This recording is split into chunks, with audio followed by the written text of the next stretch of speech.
Hello students.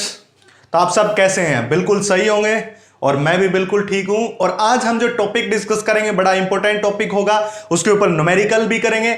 मैं प्रत्येक video में आपको न्यूमेरिकल के साथ साथ कंसेप्ट भी बताता हूं। और आज का टॉपिक होगा रिफ्रैक्शन थ्रू स्फेरिकल सरफेसेस, यानी कि कंप्लीट चैप्टर हम रिफ्रैक्शन का पढ़ रहे हैं। और आज हम टॉपिक पढ़ेंगे रिफ्रैक्शन थ्रू स्फेरिकल सरफेसेस, यानी कि जो स्फेरिकल सरफेस होते हैं उनके थ्रू रिफ्रैक्शन कैसे होगा।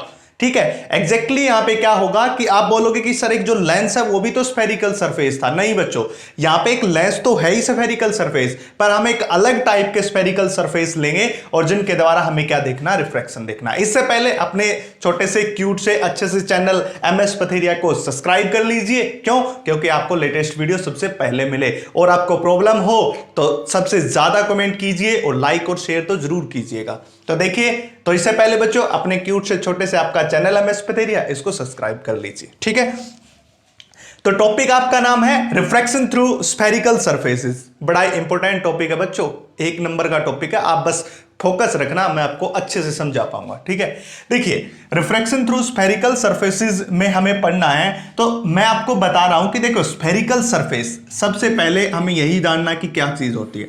जैसे कि लेंस था, मैंने लेंस बताया था, मैंने क्या कहा था कि इसका ये सरफेस भी तो स्फेरिकल है, ये सरफेस भी तो स्फेरिकल है, ऐसा ये भी स्फेरिकल होगा। एक मैं ऐसा भी तो बना सकता हूं, मैं इसका आप बना लेता हूं, ये भी स्फेरिकल हो जाएगा।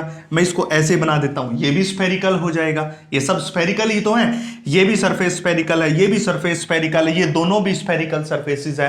तो हमने क्या किया, ये लेंस के बारे में तो रिफ्रैक्शन पढ़ ही लिया था, पहले रिफ्रैक्शन के थ्रू लेंस पढ़ा था जहां पे हमने लेंस फॉर्मूला डिराइव किया था। अब हम क्या लेंगे, ऐसे सरफेसेस लेंगे जो कॉन्वेक्स हो सकता है या फिर कनकेव हो सकता है। ठीक है ना, 2 टाइप के हो सकते हैं, या तो हो सकता है कन्वेक्स और या हो सकता है कनकेव। 2 टाइप के सरफेस हो सकते हैं। हमारे सिलेबस के अंदर कॉन्वेक्स सरफेस के थ्रू हम लेंगे। हालांकि न्यूमेरिकल हम कनकेव के भी ऊपर कर सकते हैं और कॉन्वेक्स के ऊपर, बट हमारे सिलेबस के अंदर जो डेरिवेशन है, जो आपके बोर्ड के अंदर डेरिवेशन है, वो केवल कॉन्वेक्स सरफेस के लिए है। तो हम कॉन्वेक्स सरफेस के लिए हम क्या लेंगे, रिफ्रैक्शन लेंगे। ठीक है बच्चों, तो ये था हमारा सरफेस। स्फेरिकल मान रहे हो ना, यानी कि स्फीयर जैसा। और कैसा, कोई पार्ट ले लिया, मान लिया कि ये एक है सर्कल है, मैं इसको 2 पार्ट में कट कर दूं ऐसे बीच में से, तो एक सरफेस ये बन गया, एक सरफेस ये बन गया। इन्हीं को तो स्फेरिकल सरफेस कहते हैं। बस यही था। ठीक है, जिसकी स्फीयर लाइक आकृति होती है। तो सबसे पहले हम किसके लिए बात करते हैं, कॉन्वेक्स सरफेस के लिए। ठीक है, कॉन्वेक्स सरफेस जो स्फेरिकल तो होगा, पर कैसा होगा बच्चों, कॉन्वेक्स सरफेस होगा। इसके लिए हम डिस्कस करेंगे।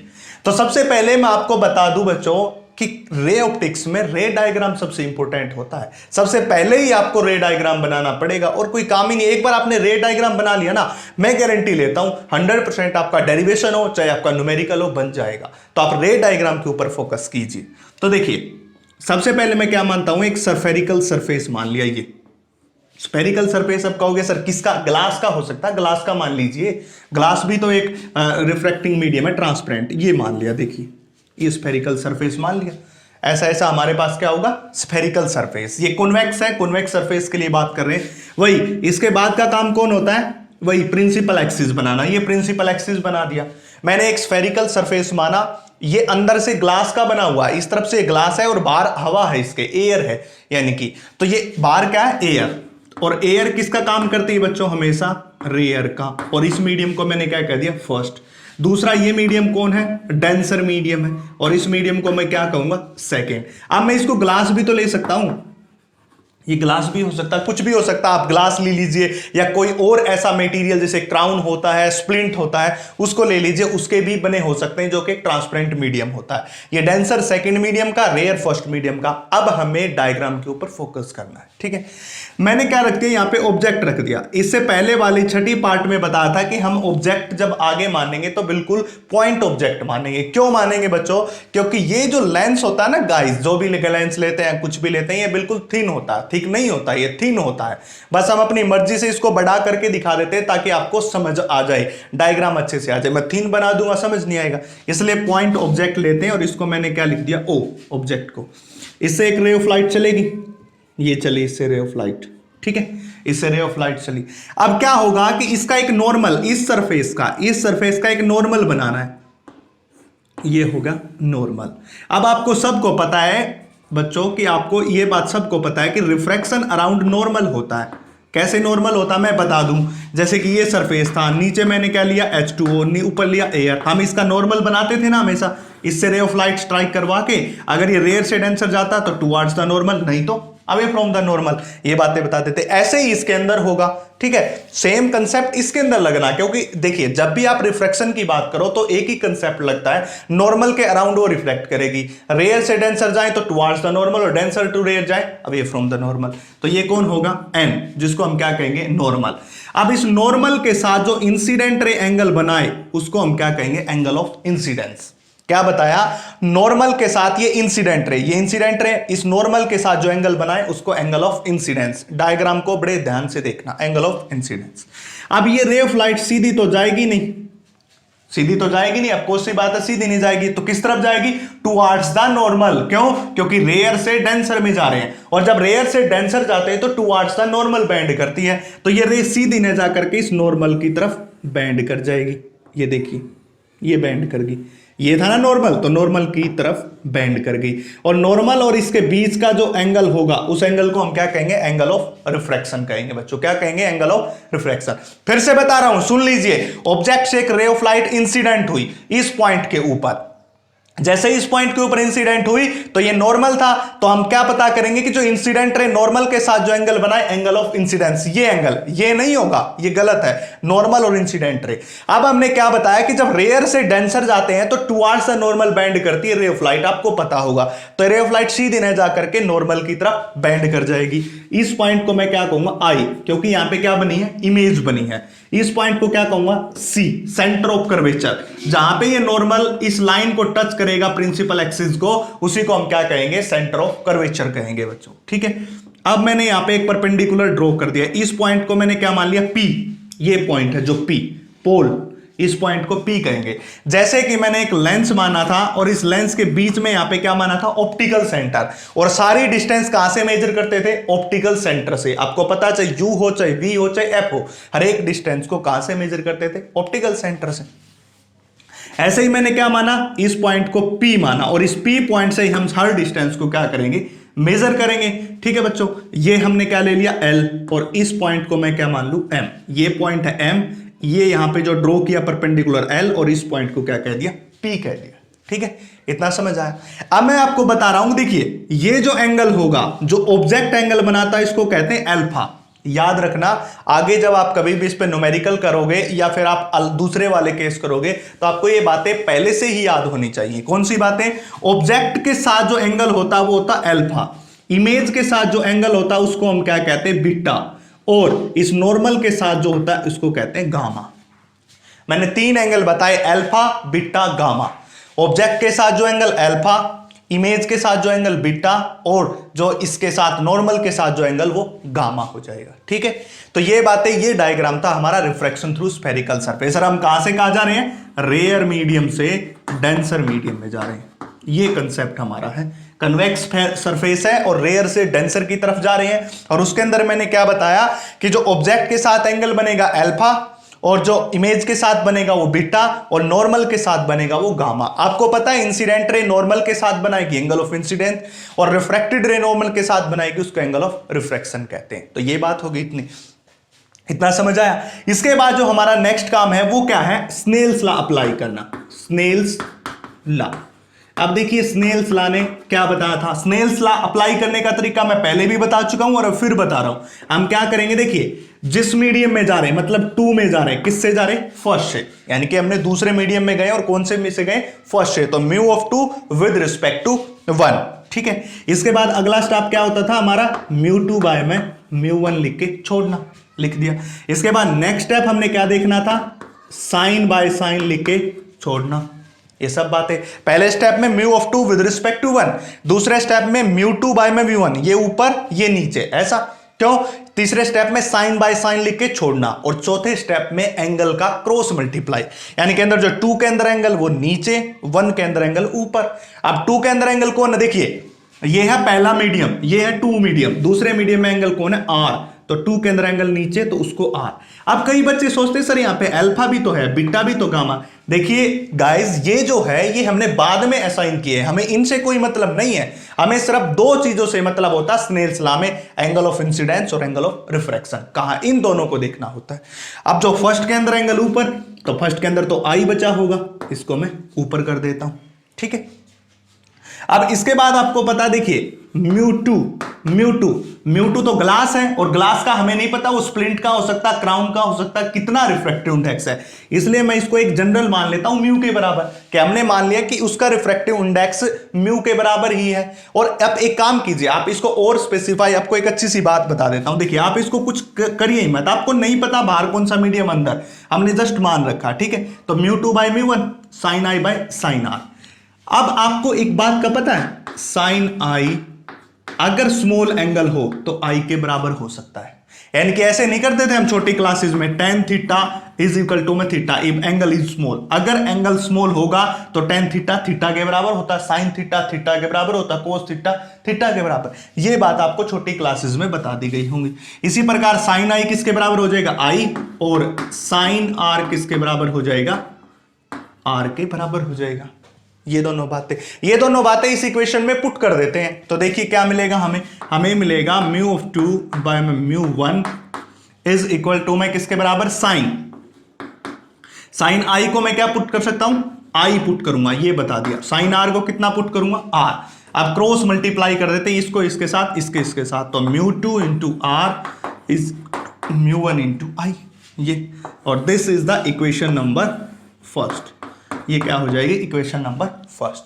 बच्चों कॉपी पेन साथ निकाल के रखना, उतारते रहना साथ साथ में। मैंने कुछ नहीं किया, साइन आई को आई के बराबर, साइन आर को आर के बराबर, क्योंकि एंगल स्मॉल है। जब ऐसा होता है तो दोनों को आपस में क्या कर दिया, इनका क्रॉस मल्टीप्लाई, ये इसके साथ ये इसके साथ। मैं यहां पे मान लेता हूं कि ये मीडियम एयर नहीं है, बट ये रेयर का काम कर रहा है, डेंसर का काम कर रहा है। कैसे काम कर सकता है, मैं वो भी एग्जांपल दे सकता हूं।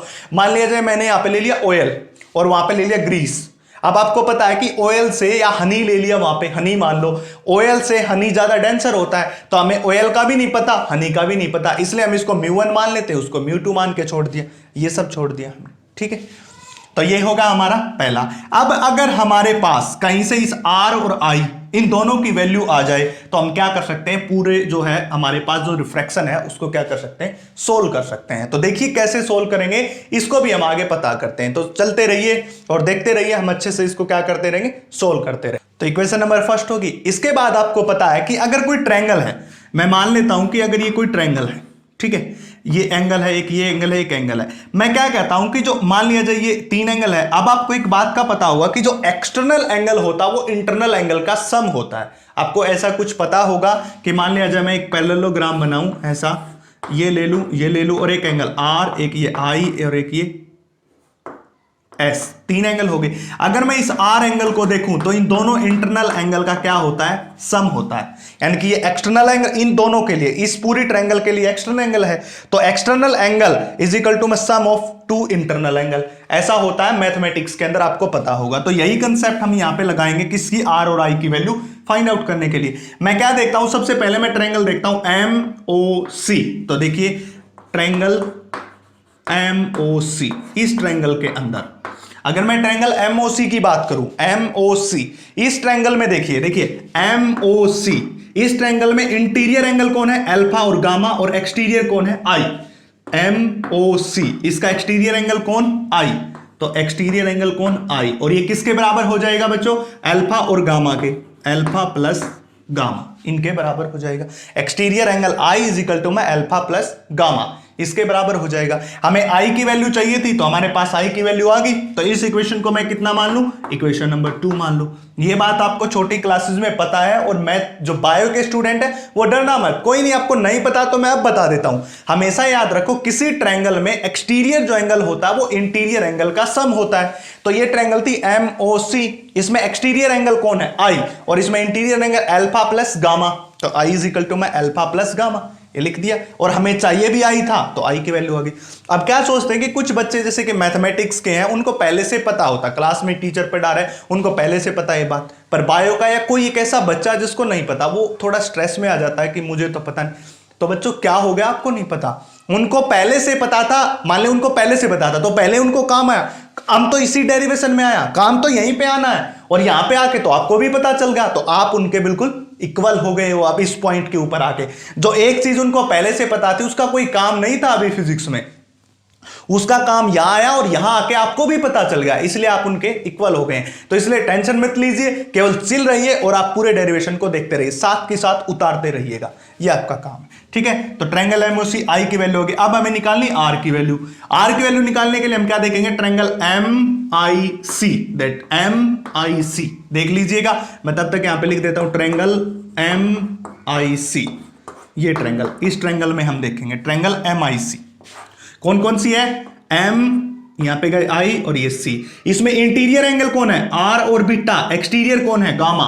देखिए इस पूरी ट्रायंगल का एक्सटीरियर गामा और इंटीरियर आर प्लस बीटा, तो हम यहां पे लिखेंगे गामा इज इक्वल टू में आर प्लस बीटा। बट हमें तो आर की वैल्यू चाहिए, आपके सामने लिख रखी है, अगर मुझे आर निकालूंगा तो ये इस तरफ आ जाएगा, gamma minus beta, equation number 3 हो जाएगी, ठीक है। अब इक्वेशन नंबर 3 से आर की वैल्यू, 2 से आई की वैल्यू इक्वेशन नंबर 1 में पुट कर देते हैं। तो मैं लिखूंगा पुट 3 and 2 into फर्स्ट। 3 और 2 को किस में पुट कर देते हैं, हम फर्स्ट में पुट कर देते हैं। तो इस 3 इक्वेशन को और 2 इक्वेशन को फर्स्ट में पुट कर दीजिएगा, क्या आएगा देखिए, μ2 इंटू आर, और आर की वैल्यू कौन है, गामा माइनस बीटा, ये लिख दी, इज इक्वल टू में कौन हो जाएगा, μ1 इंटू आई। अब आई की वैल्यू कितनी है, अल्फा प्लस गामा, ये हो जाएगा, ठीक है।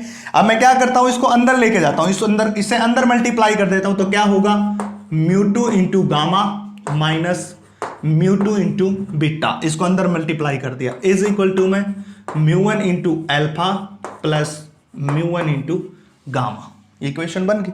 अब मैं क्या करूंगा, जो गामा वाली वैल्यू है, देखिए μ2 इंटू गामा और μ1 इंटू गामा, इसको एक तरफ कर लेता हूं और ये μ2 बीटा और इनको एक तरफ कर लेता हूं।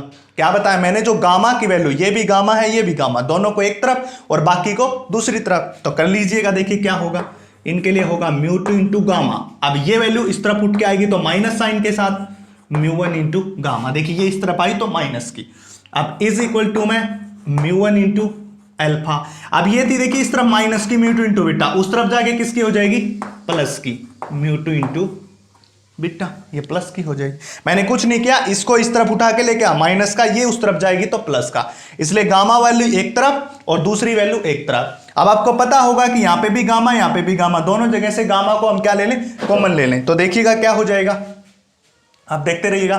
तो यहां पे हो जाएगा आपके पास, हाँ तो बच्चों देखिएगा अब ये होगा। अब आप, मैं क्या करता हूं, गामा को कॉमन, तो यहां पे गामा को कॉमन बचेगा क्या, μ2 माइनस μ1, μ2 माइनस μ1 बचा, इज इक्वल टू में किसके बराबर, उधर क्या बचा, μ1 इंटू अल्फा प्लस में μ2 इंटू बीटा, ये इतना बच गया।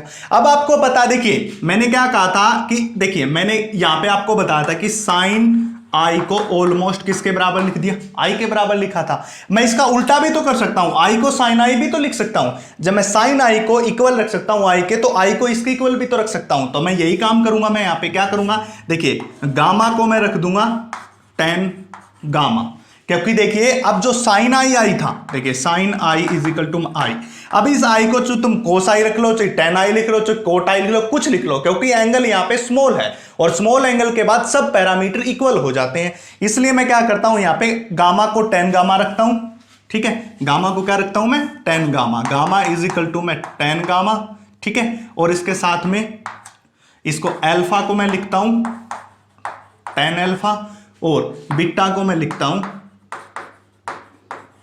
tan बीटा, ये तीनों चीज, गामा को tan गामा, अल्फा को tan अल्फा, बीटा को tan बीटा के बराबर लिखता हूं। अब क्या आ गया, ये सब चेंज कर दीजिए, यहां पे μ2 माइनस μ1, ठीक है, और इसकी जगह क्या लिखूंगा मैं, tan गामा, ये लिख दिया, ठीक है, इज इक्वल टू में μ1 इंटू tan अल्फा, ये लिख दिया, प्लस में μ2 इंटू tan बीटा, ठीक है, ये सब बातें आ गई। अगर मुझे अब tan अल्फा, tan गामा और tan बीटा तीनों की वैल्यू मिल जाए तो मैं इस इक्वेशन में पुट कर दूं।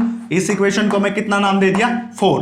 तो मैं अगर इन तीनों की वैल्यू मुझे मिल जाए तो मैं इक्वेशन नंबर 4 में पुट कर दूं, और 4 में पुट करते ही हमारे पास आंसर आ जाएगा। और एक बात आपको देखने को मिलेगी कि इन सब का रिलेशन इससे फाइंड आउट कर सकते हैं। tan gamma, tan alpha, tan beta सब की वैल्यू कहां से फाइंड आउट कर सकते हैं, इससे। तो चलिए एक एक करके फाइंड आउट करते हैं। तो सबसे पहली जो फाइंड आउट करेंगे वो फाइंड आउट करेंगे मैं tan अल्फा की वैल्यू। ठीक है, tan अल्फा।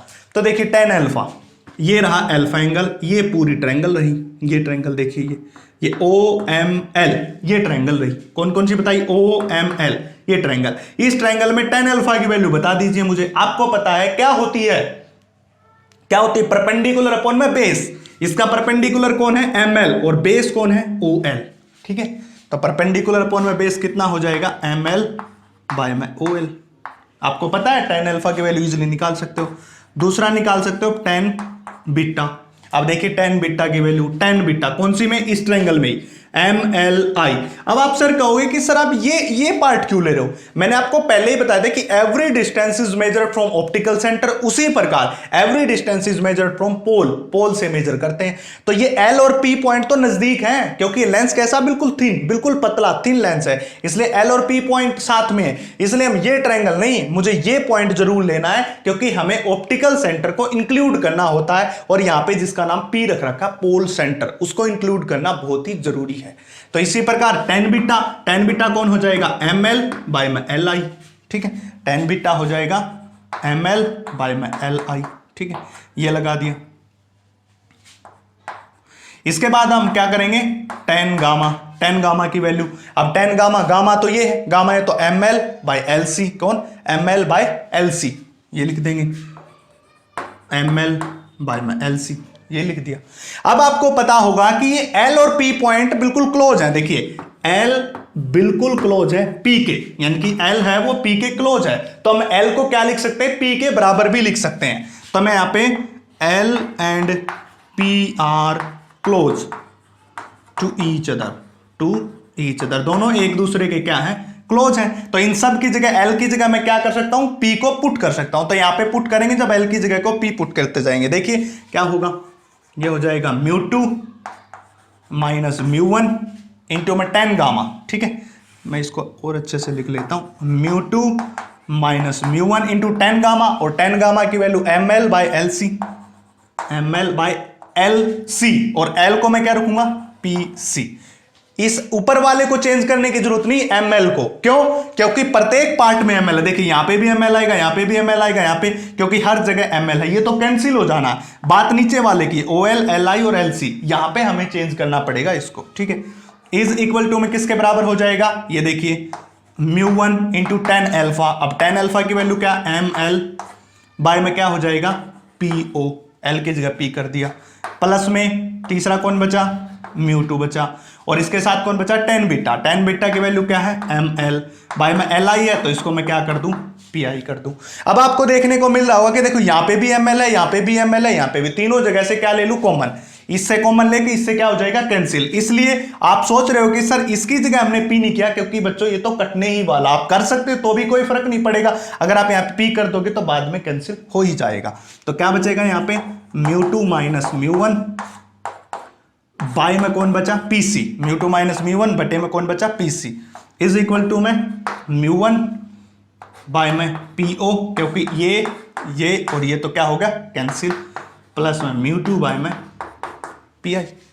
ठीक है, ये नीचे PC बचा, PO बचा, PI बचा, ये सब बातें होगी।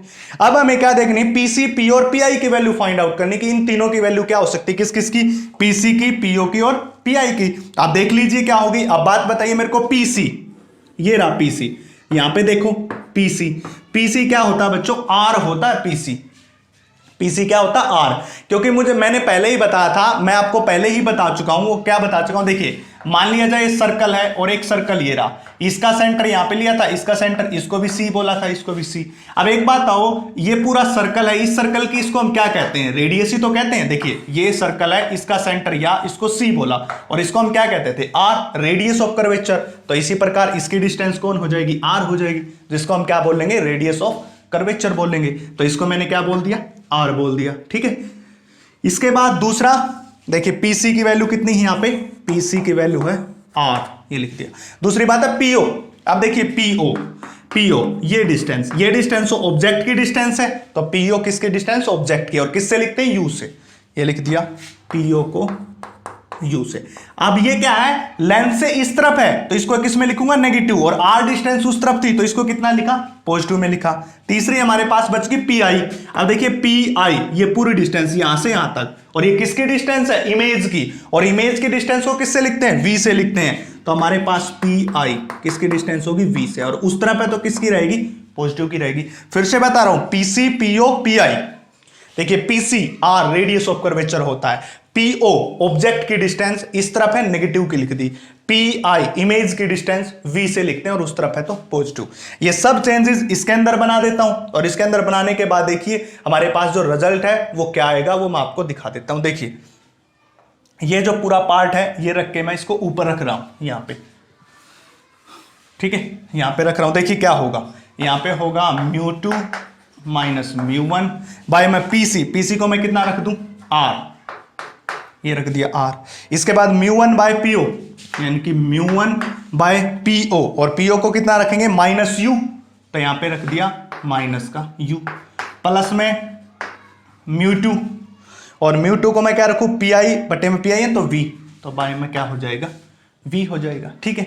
अब इसका जो फाइनल रिजल्ट बना, वो कितना बना, देखिए म्यू2 बाय में वी, ये आगे ले लिया, ये माइनस था इसमें से माइनस कर दिया, म्यू1 बाय में यू इज इक्वल टू में म्यू2 माइनस म्यू1 बाय में आर, ये हो गया रिजल्ट, ठीक है। तो ये आ गया, हमने क्या किया, यहां पे पीसी की जगह आर, पीओ की जगह माइनस यू और पीआई की जगह वी, जब ये रखते हैं तो ये, इसको अरेंज किया तो ये आ गया। तो ये क्या होगा, जब रिफ्रैक्शन होता है कॉन्वेक्स सरफेस के थ्रू तो इतना रिजल्ट आता है, म्यू2 बाय में वी माइनस म्यू1 बाय यू, म्यू2 माइनस म्यू1 बाय में आर के बराबर। तो ये आंसर आया इसका, यानी कि अगर हमें रिफ्रैक्शन देखना है तो म्यू2 और म्यू1 के बीच जो रिलेशनशिप होती है वो इतनी होती है। इसको आपको फार्मूले को याद रखना पड़ेगा, और ये फार्मूला आपको हेल्प करेगा न्यूमेरिकल प्रॉब्लम को सोल्व करने में। और ये किसके लिए आया है, ये फार्मूला आया रेयर टू डेंसर, जब हम किससे किस में जा रहे हैं, रेयर से डेंसर में जा रहे हैं, तो ये रेयर से डेंसर के लिए ये फार्मूला आ गया। क्या किया, एक बार कंप्लीट को मैं एक छोटे सा जो आपको रिकैप दे देता हूं, रिव्यू दे देता हूं, कैसे किया हमने किया, सबसे पहले हम कहां जा रहे हैं, रेयर से डेंसर में। सबसे पहली बात, ऑब्जेक्ट चला, इससे टकरा, ये नॉर्मल है, इमेज बना दी आई। इसके बाद हमने बताया कि ऑब्जेक्ट के साथ एंगल अल्फा, इमेज के साथ बीटा और इसके साथ गामा। इतना काम किया, कुछ भी नहीं है, बिल्कुल सिंपल है। इसके बाद जस्ट स्नेल्स लॉ लगा दिया, ये लगा दिया स्नेल्स लॉ, और स्नेल्स लॉ लगाने के बाद म्यू2 बाय म्यू1 sine I by sine R रख दिया। इसके बाद हमें पता है कि अगर टेन थीटा स्मॉल एंगल हो तो थीटा के बराबर होता है, तो साइन आई साइन आर के बराबर हो जाएगा। तो म्यू2 बाय म्यू1 is equal to I by R, तो म्यू2 इंटू आर, ये क्रॉस मल्टीप्लाई कर दिया। क्रॉस मल्टीप्लाई करने के बाद आपको ध्यान में आना चाहिए कि मैं आई और आर की वैल्यू, आपको स्टेप पकड़ना है सबसे। देखिए आपको एग्जाम में बैठे, आपको पता नहीं, आपको सिर्फ इतना याद रखना, इससे आगे कुछ याद नहीं रखना बच्चों। क्यों, क्योंकि आप जैसे ही स्नेल्स लॉ लगाओगे आपको तुरंत ध्यान में अगला स्टेप आना चाहिए कि हम इसको स्मॉल एंगल कर दें। जैसे ही स्मॉल एंगल करोगे आपको ध्यान आना चाहिए कि हम क्रॉस मल्टीप्लाई करना कर दिया। यह आते ही आपको पता होना चाहिए अगर हमें म्यू2 और म्यू1 के बीच रिलेशनशिप ये निकालना है तो आर और आई की वैल्यू पता होनी चाहिए। तो हम क्या करेंगे भाई, कैसे निकालें, वही फिर याद आना चाहिए कि भाई एक्सटर्नल और इंटरनल एंगल का सम वाली बात ट्रायंगल में लगा दी, लगा के ये वैल्यू पुट कर दी, ये आ गया, ठीक है। अब हमें पता है कि अगर एंगल स्मॉल होता तो गामा को टेन गामा, अल्फा को टेन अल्फा, बीटा को टेन बीटा, सब वैल्यू पुट कर दी। इसके बाद का step, tan alpha tan beta ten gamma की वैल्यू निकाली। निकालने के बाद जो कटता उसको कैंसिल कर दिया, और सब कुछ। एक बात याद रखनी कि पी और एल दोनों क्लोज हैं, तो पीसी पीओ पी आई, पीसी की वैल्यू आर, पीओ की value minus you, P I की वैल्यू वी, सब में पुट के रिलेशन आ गया म्यू2 बाय वी माइनस म्यू1 by U is equal to म्यू2 माइनस म्यू1 बाय आर। और 3 नंबर में ये टॉपिक आपके बोर्ड एग्जाम्स में, स्टेट एग्जाम में, सीबीएसई एग्जाम में जरूर आता है। और ये रिलेशनशिप भी याद होना चाहिए। क्यों याद होना चाहिए, पहला बात न्यूमेरिकल के लिए, दूसरा बात डेरिवेशन आ गया, अगर आपके पास कहीं पे गलती हुई है तो आपका ये रिलेशनशिप नहीं आएगा। तो अगर ये रिलेशनशिप नहीं आ रहा तो गलत है। अगर आपको डेरिवेशन याद, मतलब फॉर्मूला, ये रिजल्ट याद नहीं है तो आप गलत निकाल के आ जाओगे तो भी कोई बेनिफिट नहीं होगा। तो इसलिए आप रिजल्ट याद रखो, न्यूमेरिकल के साथ साथ डेरिवेशन में भी काम आएगा। अब मैंने आपको बताया था कि पूरा डेरिवेशन करने के बाद सिर्फ आपको एक चीज करनी होती है, और वो चीज क्या होती है, इसका रिवीजन। आप पूरा वीडियो देखने के बाद इसका रिवीजन जरूर कीजिएगा बच्चों, क्योंकि ये रिवीजन के कारण ही आपको रे ऑप्टिक्स आएगी, डायग्राम के कारण ही आपको रे ऑप्टिक्स आएगी, और मैं गारंटी लेता हूं रे ऑप्टिक्स का डेरिवेशन इससे आसान नहीं होगा। तो आप देख लीजिए, तो ये था रिफ्रैक्शन थ्रू स्फेरिकल सरफेस। तो ये आ गया हमारे लिए रेयर से डेंसर, रेयर से डेंसर। अगर कोई पूछे आपसे उल्टा, हम इसके बाद न्यूमेरिकल सोल्व करेंगे, पहले एक केस और ले लेता हूं मैं। अगर कोई आपसे कहे कि हम तो डेंसर से रेयर जा रहे हैं, यानी कि अब तो अभी तक तो हम रेयर से डेंसर गए, पर वो कह दे उल्टा, यानी कि ऐसा, मैं आपके सामने डायग्राम बना देता हूं और आपको प्रोसीजर बिल्कुल सिमिलर फॉलो करना है और आपको डेरिवेशन ये सोल्व करना बच्चों, ताकि आपका जो है इंटरनल जो स्ट्रेंथ है वो इंक्रीज हो। अगर आपको कोई कह दे कि हम तो डेंसर से रेयर जाएंगे, भाई हम रेयर से डेंसर नहीं जा रहे, वो कह दे कि डेंसर से रेयर जाएंगे, मतलब अब ऑब्जेक्ट को कहां पे रखेंगे, डेंसर में। इससे पहले वाले केस में हमने ऑब्जेक्ट को कहां रखा था, रेयर में, और कहां पे गए थे, डेंसर में। यहां पे हम उल्टा करेंगे, डेंसर में रखेंगे, ये रख दिया ऑब्जेक्ट, ठीक है। अब ये ऑब्जेक्ट रख दिया, इससे रे ऑफ लाइट चलेगी, ये चली ray of light, ray of light चलेगी तो इसका एक नॉर्मल भी होगा, देखिए इसका नॉर्मल, ये यहां पे नॉर्मल हो जाएगा, इसका ये नॉर्मल हो जाएगा, ठीक है। अब डेंसर से रेयर जाते हैं तो रे ऑफ लाइट सीधी तो जाएगी नहीं, आपको पता है ray of light away from the normal, मतलब नॉर्मल से दूर, ये रहा नॉर्मल, नॉर्मल से अवे, इस एंगल को आई और इसको आई कहेंगे। क्या बताया मैंने, देखिए इस ऑब्जेक्ट से रे ऑफ लाइट चली, यहां पे टकराई, यहां पे टकराने के बाद हमें इसका नॉर्मल चाहिए, ये इसका नॉर्मल हो जाएगा, नॉर्मल के साथ जो इंसिडेंट रे बनाए उसको एंगल ऑफ इंसिडेंस कहते हैं आई।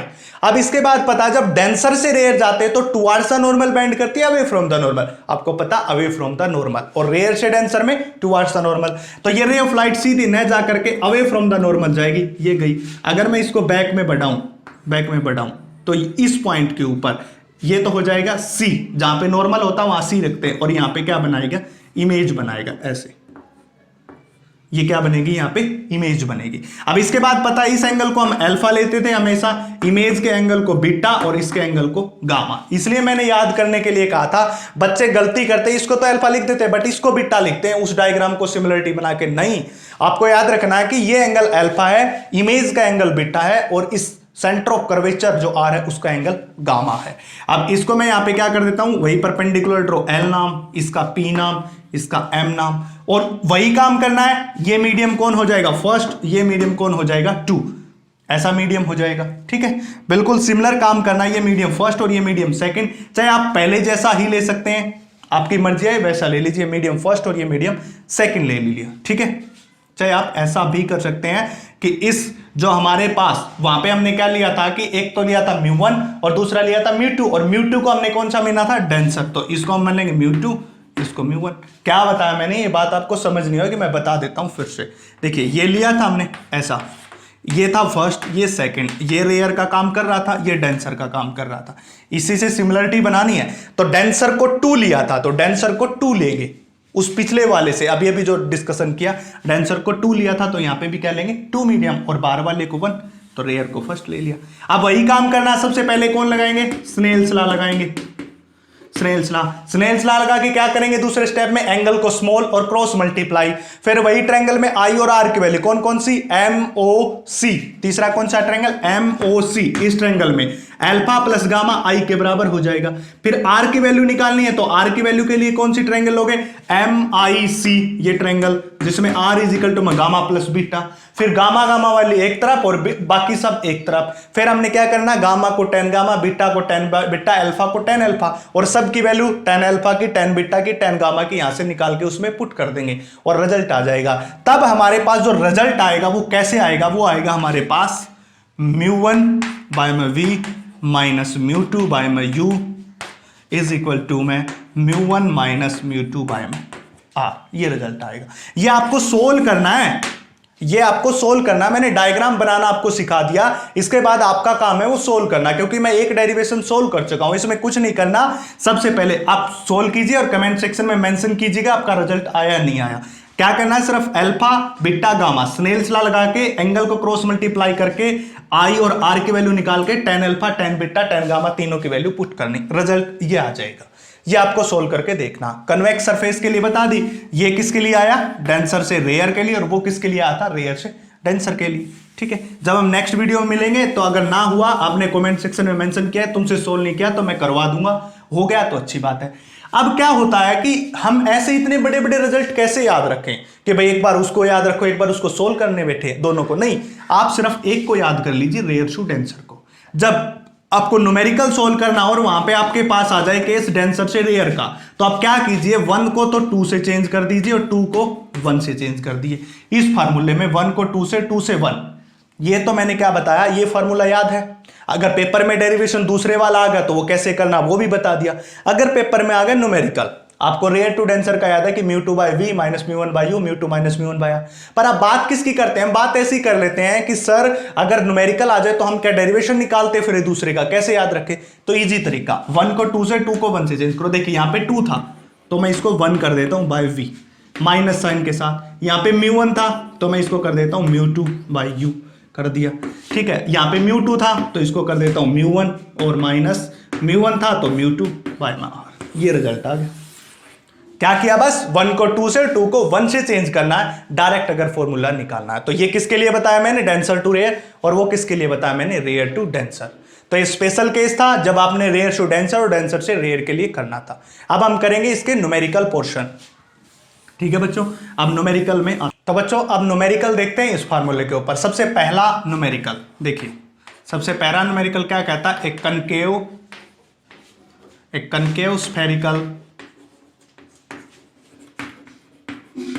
Concave spherical surface of radius 100 centimeter of radius 100 centimeter are separated by two media of a refractive index 1.50 and 4/3. The object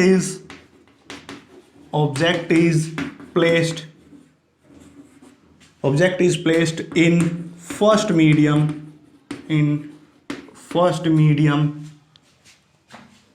at 30 centimeter. Find out position of image. Image की position, ये question था सबसे पहला। देखिए question बड़ा important है, बहुत सारे कॉम्पिटिटिव एग्जाम के साथ साथ सीबीएसई बोर्ड में भी ऐसा क्वेश्चन पूछा जा चुका है। क्या कहता है कि कॉनकेव स्फेरिकल सरफेस है। अब तक हमने किसके लिए पढ़ा था, कन्वेक्स के लिए। अब कन्वेक्स के लिए तो हम पढ़ चुके हैं, अब बात पूछ ली इन्होंने किसके लिए, कनकेव के लिए। तो हम क्या कह रहा है कि concave spherical surface of radius of curvature, radius दे रखा 100 सेंटीमीटर, उसका रेडियस ऑफ कर्वेचर, इसका सॉल्यूशन हमें देखना है। ठीक है, radius of curvature 100 centimetre are separated by two media of refractive index 1.5 and 4/3, दो दे रखे। The object is placed in first medium at 30 centimetre, पहले मीडियम में 30 सेंटीमीटर के ऊपर प्रेजेंट कर दिया। Find out the position of image.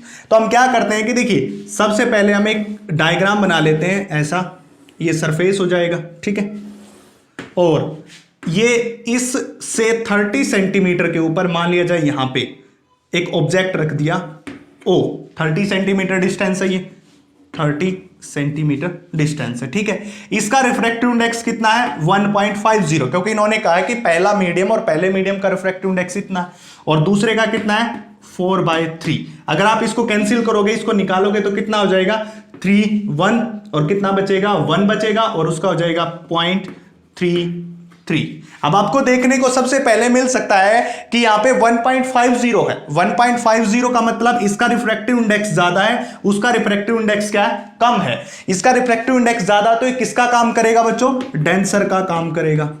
ठीक है, और वो किसका काम करेगा, रेयर का काम करेगा। मतलब इसका रिफ्रैक्टिव इंडेक्स, इसको मैं किससे लिखूंगा, μ2 से, और इसको मैं किससे लिखूंगा, μ1 से। अब बच्चे कहेंगे कि सर इसको μ2 इसको μ1 से क्यों, आप उल्टा भी तो कर सकते हैं। क्योंकि बच्चों जब हमने इससे पहले डेरिवेशन को सोल्व किया था तो वहां पे हमने डेंसर मीडियम को μ2 माना था और रेयर मीडियम को μ1 माना।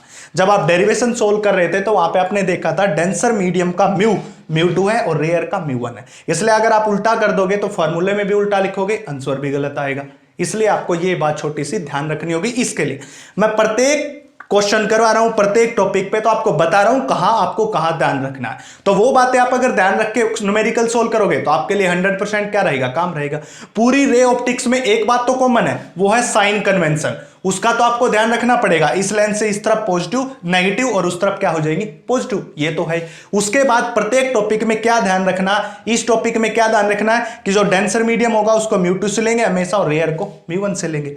अब क्या कह रहा है कि कितनी डिस्टेंस के ऊपर इमेज बनेगी, यानी कि यहां पे दे रखी u की वैल्यू, देखिए u is equal to 30 centimetre. अब एक बात आओ, ये जो 30 सेंटीमीटर इस लेंस से इस तरफ है और इस तरफ हमेशा कैसा साइन लेंगे हम, नेगेटिव साइन। साइन कन्वेंशन लगा रहे हैं, नेगेटिव साइन तो ले लिया। अब एक बात बताओ, ये जो स्फीयर है, ये स्फीयर है, ठीक है। इस स्फीयर का अगर मैं ये पार्ट काट दूं, ये पार्ट काट दिया भाई, इतना पार्ट मैंने काट दिया। अब कोई कहे रेडियस ऑफ कर्वेचर, तो इसी तरफ होगा ना ये r, तो इसका भी रेडियस ऑफ कर्वेचर क्या है, इस तरफ है 100 सेंटीमीटर के ऊपर। कितने के ऊपर है, 100 सेंटीमीटर। गिवन कंडीशन में दे रखा है 100 सेंटीमीटर, मतलब यहां पे जो r दे रखा है वो भी कितना है, 100 सेंटीमीटर है। किसका, नेगेटिव साइन, क्योंकि वो भी क्या है, इस लेंस से इस तरफ, क्योंकि इस तरफ नेगेटिव और उस तरफ वाली डिस्टेंस पॉजिटिव लेते हैं, ठीक है। तो कनकेव, और कनकेव अगर आपके पास है स्फेरिकल सरफेस, तो हमेशा याद रखो उसका रेडियस ऑफ कर्वेचर और u हमेशा नेगेटिव ही आएगा बच्चों, r और u कनकेव का नेगेटिव आएगा, ठीक है। तो ये 30 सेंटीमीटर नेगेटिव में, रेडियस इसकी 100 सेंटीमीटर वो भी नेगेटिव में। अब इसके बाद और क्या गिवन है, इसके पास गिवन है μ2, उसकी वैल्यू कितनी है, 1.5। इसके बाद कौन गिवन है, μ1, उसकी वैल्यू कितनी है, 4/3 है। अब इसके बाद नेक्स्ट हमें क्या निकालना है, v की वैल्यू निकालनी है। हमें किसकी वैल्यू निकालनी है, v, पोजीशन ऑफ इमेज, यानी कि कितनी डिस्टेंस के ऊपर इमेज बनेगी। अब इमेज हमें निकालनी है, तो अभी अभी देखिए मैंने एक बात बताई थी आपको, इमेज बनेगी वो कितने पे बनेगी वो निकालनी है। तो देखिए कैसे निकालेंगे, तो क्या हो जाएगा v। अब इसको सोल्व करने के लिए फार्मूला रेयर से डेंसर का तो लगेगा नहीं, क्योंकि डेंसर से रेयर का, क्योंकि ऑब्जेक्ट किस में, डेंसर में, तो उल्टा फार्मूला। और उल्टा फार्मूला लगाने के लिए मैं क्या कहा था, μ2 को μ1 से और μ1 को μ2 से चेंज करना है। तो डेंसर से रेयर का फार्मूला क्या होगा, ये μ2/μu। देखिए μ2 की जगह μ1, μ1 की जगह μ2, μ1 माइनस μ2/μ। ये फार्मूला किसके लिए होगा, डेंसर से रेयर, और वो रेयर से डेंसर का था। अब हमें क्या करना है, μ1 μ2 और u v सब की वैल्यू, हमें यहाँ पे v की वैल्यू फाइंड आउट करनी है, तो कर लीजिए। इसको मैं अब ऊपर से साफ कर देता हूं, तो देखिए क्या होगा, देखते जाइएगा क्या होगा। सबसे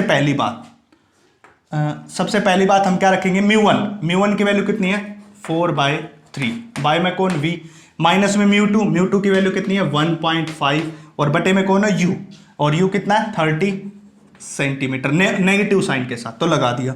इज इक्वल टू में μ1 की वैल्यू 4/3 माइनस में μ2 की वैल्यू कितनी है, 1.5, ठीक है, बटे में r, radius of curvature 100 centimetre negative sign के साथ, ठीक है। तो बच्चों सब की वैल्यू पुट करने के बाद हमारे पास ये है। अब हम क्या करते हैं, इसको रीअरेंज करके सोल्व करते हैं। तो देखिए 4/3 इंटू वी, माइनस माइनस होके प्लस 1.5/30 इज इक्वल टू में 4/3, ये ऊपर जाएगा, देखिए माइनस का ऊपर जाएगा, ये माइनस का ये प्लस का, 1.5/100। अब हमें क्या करना है, 4/3 into v is equal to में इसका सॉल्यूशन 1.5 माइनस 4/3/100, और इसके साथ ये माइनस हो जाएगा 1.5/30। अब यहां से v निकालना है, तो v को जब आप इसको पूरे को सोल्व करोगे कि माइनस के 27.58 सेंटीमीटर आ जाएगा। मैथमेटिक्स है, कंप्लीट को सोल्व कर लीजिए, इसको इसमें से माइनस करके डिवाइड और इससे डिवाइड करके इसको माइनस कर दीजिएगा। v निकालना ये इस तरफ ये ऊपर, तो v आ जाएगा 27.58 सेंटीमीटर के बराबर। मतलब ये जो इमेज बनेगी वो कितनी डिस्टेंस के ऊपर बनेगी, इस पोल से 27.58 सेंटीमीटर, यानी कि यहीं कहीं से इसकी इमेज बनेगी। और ये इमेज नेगेटिव साइन है, नेगेटिव साइन का मतलब क्या शो कर रहा है, ये इससे इस तरफ बनेगी। और इसके साथ साथ एक बात और शो करता है कि जो कनकेव होता है, जो कनकेव लेंस हो, चाहे वो कनकेव स्फेरिकल सरफेस हो, वो हमेशा वर्चुअल इमेज बनाता है। आपको पहले भी बताया था, कनकेव हमेशा वर्चुअल और कन्वेक्स हमेशा रियल। केवल एक केस ऐसा होता है जिसमें कन्वेक्स मिरर, जो कन्वेक्स होता है वो वर्चुअल बनाता है। वो कब, जब ऑब्जेक्ट को ऑप्टिकल सेंटर और फोकस के बीच हो तब, नहीं तो हमेशा कैसी बनाता है, रियल। तो और कनकेव कैसे बनाएगा, वर्चुअल। तो नेगेटिव साइन ने क्या शो कर दिया, वर्चुअल। और हमने बात भी किसकी की थी, कनकेव की ही बात की थी। तो ये था पहला क्वेश्चन आपका जो आपने सोल्व कर लिया है। बड़ा इजी क्वेश्चन था, मुश्किल क्वेश्चन नहीं था। इसके बाद हम देखते हैं सेकंड क्वेश्चन। हाँ तो बच्चों क्वेश्चन नंबर सेकंड देखिए, एक convex spherical surface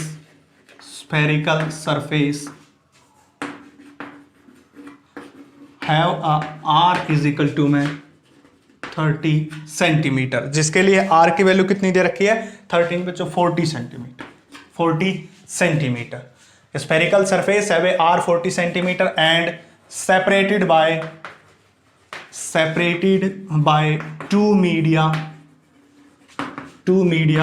of refractive index 4/3 and 1.5 and object is placed in first medium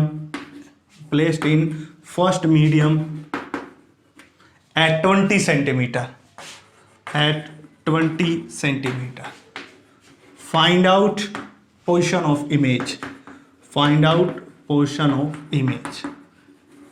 देखिए क्या पूछ रहा है, क्वेश्चन बिल्कुल आपको सिमिलर लग रहा होगा बट यहां पे एक लॉट ऑफ डिफरेंस है। वो क्या डिफरेंस है, पहला तो ये कन्वेक्स है, हमने पहले वाले के लिए कनकेव सोल्व किया था।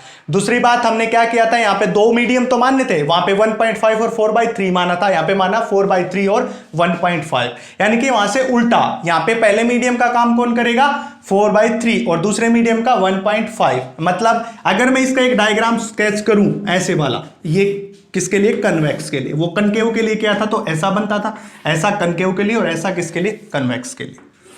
ये होगा। अब इस मीडियम है जिसका रिफ्रैक्टिव इंडेक्स कितना है 4/3 और इसका कितना है 1.5, और हमेशा पता है डेंसर को हम कौन मानते हैं μ2। डेंसर मीडियम के लिए रिफ्रैक्टिव इंडेक्स μ2 माना था, बताया था, और इसके लिए μ1। ऑब्जेक्ट को यहां पे प्लेस कर दिया 40 सेंटीमीटर, मतलब इससे 40 सेंटीमीटर के ऊपर, मतलब ये सॉल्यूशन में हम क्या लिखेंगे, गिवन कितना दे रखा है 40 सेंटीमीटर। अब आपको पता, देखिए ये लेंस से इस तरफ रखा हुआ है, तो इस तरफ क्या लेंगे हमेशा नेगेटिव में। इसका जो रेडियस ऑफ कर्वेचर है वो होगा इस तरफ दे रखा है, इसका रेडियस ऑफ कर्वेचर 40 सेंटीमीटर।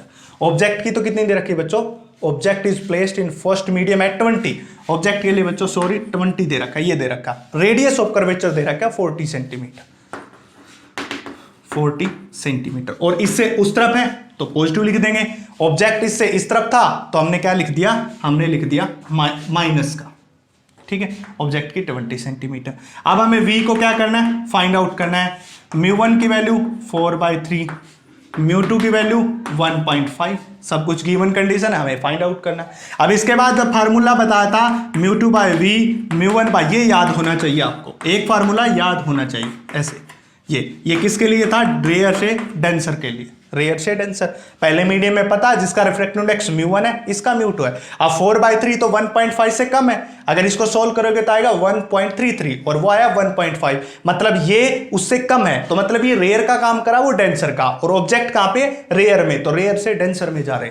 तो अगर ऐसा होगा तो सोल्व कीजिएगा μ2 की वैल्यू कितनी है 1.5 बाय में v, और v की तो निकालनी है, माइनस μ1 की वैल्यू कितनी है 4/3, और u ऑब्जेक्ट u 20 सेंटीमीटर के ऊपर, और इस तरफ है तो नेगेटिव साइन के साथ, इज इक्वल टू μ2 की वैल्यू 1.5 माइनस 4/3 और डिवाइडेड बाय r की वैल्यू 40 सेंटीमीटर। अब आपको क्या करना है, इसको कंप्लीट को सोल्व करना है, कुछ नहीं करना, बस इसको सोल्व करना। इसको साफ करके हम क्या कर लेते हैं, सोल्व कर ले, तो कर लीजिए 1.5/v माइनस में क्या, माइनस प्लस, और ये क्या हो जाएगा 4/3, और ये साथ में कौन है इसके 20, तो कैंसिल करके 4 पंजे 20 कितना हो जाएगा, ये सोल्व करके निकाल लेंगे। यहाँ पे 1.5 को 3/2 लिख सकता हूँ, 1.5 को मैं कितना लिख सकता हूँ 3/2, माइनस में 4/3 और डिवाइडेड बाय में कौन है 40 है।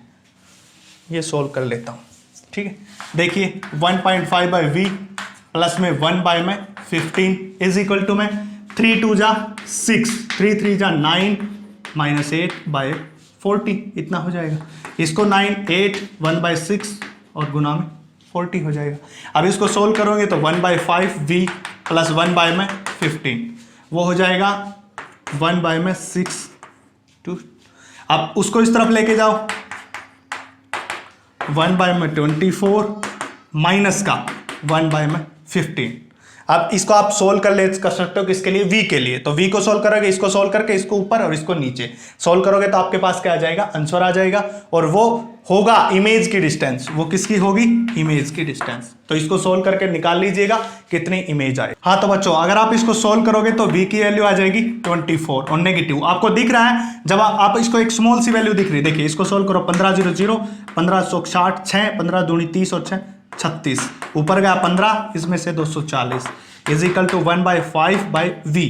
ठीक है, इसको यहां से साफ कर देता हूं, सोल्व ही कर देता हूं। देखिए कितना आएगा, ये कितना बचेगा, इसमें से गया तो 225 माइनस साइन के साथ और यहाँ पे 3600।